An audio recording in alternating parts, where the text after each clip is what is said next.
ಜಾತಕಗಳಲ್ಲಿ ನಾವು ನೋಡಿದಾಗ ಅವರ ಕರ್ಮದ ಅನುಸಾರವಾಗಿ ಒಬ್ಬೊಬ್ಬರಿಗೆ ತುಂಬಾ ಚೆನ್ನಾಗಿರುತ್ತೆ, ಜಾತಕನೇ ನೋಡಿರಲ್ಲ, ಮದುವೆ ಆಗಿರುತ್ತೆ, ತುಂಬ ಚೆನ್ನಾಗಿರೋದನ್ನು ನಾವು ನೋಡಿದ್ದೀವಿ.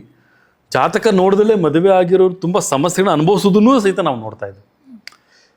ಏನಾಗುತ್ತೆ, ಮಂಗಳ ದೋಷ ಇರುತ್ತೆ ಒಬ್ಬರಿಗೆ, XYZ ಜಾತಕ ಅಂತ ತಗೊಳ್ಳೋಣ, ಯಾಕಂದರೆ ನಾವು ಅಲ್ಲಿ ಅವ್ರ ಹೆಸರನ್ನ ಮೆನ್ಷನ್ ಮಾಡೋದು ಬೇಡ.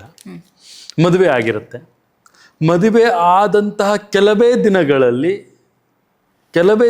ಅಂದರೆ ಒಂದು 3 ತಿಂಗಳು ಅಥವಾ 6 ತಿಂಗಳು ಅಥವಾ 5 ತಿಂಗಳು ಅಥವಾ 2 ತಿಂಗಳು ಅಷ್ಟರ ಒಳಗಡೆ ಅವ್ರಿಗೆ ಆ ಮದುವೆ ಹುಡುಗನಿಗಾಗಿರ್ಬೋದು ಅಥವಾ ಹುಡುಗಿಗಾಗಿ ಯಾರಿಗೋ ಒಬ್ರಿಗೆ ಅನಾಹುತವಾಗಿ ಅವರು ಮೃತರಾಗಿರ್ತಾರೆ.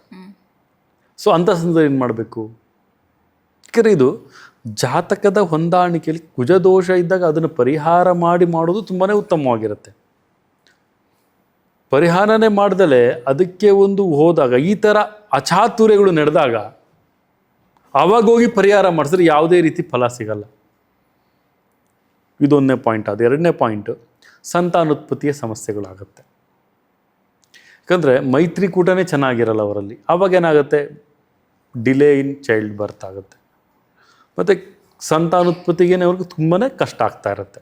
ಮತ್ತು ಹೊಂದಾಣಿಕೆ, ಅವರಿಬ್ಬರು ಹೊಂದಾಣಿಕೆ ಆಗೋಕ್ಕಿಂತ ಕುಟುಂಬನೂ ಸಹಿತ ಹೊಂದಾಣಿಕೆ ಆಗಬೇಕಲ್ಲ, ಅದು ಆಗಲಿಕ್ಕೆ ಟೈಮ್ ತೊಗೊಳುತ್ತೆ. ಮಿನಿಮಮ್ 6 ಮಂತ್ ಅಥವಾ 1 ಇಯರ್ ಅಥವಾ ಟೈಮ್ ತೊಗೊಳುತ್ತೆ.